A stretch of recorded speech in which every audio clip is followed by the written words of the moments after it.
ડભોઈમાં ઈદે મિલાદના જુલુસને લઈને મિલાદ કમિટીની બેઠક. ડભોઈ શહેરમાં રબ્બીઉલ અવ્વલની 12મી તારીખે પૈગંબર હઝરત મુહમ્મદ સાહિબના જન્મદિવસ નિમિત્તે ઈદે મિલાદની ઉજવણી કરવામાં આવનાર છે, જેને લઈને તળાવપુરા કડિયા જમાતખાના ખાતે મિલાદ કમિટી દ્વારા મુસ્લિમ આગેવાનો અને યુવક મંડળોની બેઠક યોજાઈ હતી.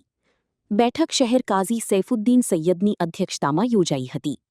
બેઠકમાં નક્કી કરાયું હતું કે કાઝીવાડા મસ્જિદથી જુલુસનો પ્રારંભ કરવામાં આવશે.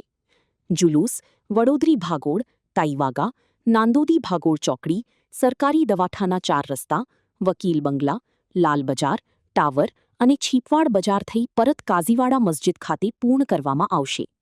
રિપોર્ટર લાલભાઈ ભટિયારા, ડભોઈ. માં motor driving, safe and sure driving. Driving એ શોખ સાથે આપની મોટી જવાબદારી પણ છે. અમારા ઇન્સ્ટ્રક્ટર દ્વારા સચોટ અને સરળ માર્ગદર્શન. આપની રોજની તાલીમની માહિતી મેળવીને શું અધુરાશ છે એના ઉપર પૂરું ફોકસ કરાય છે.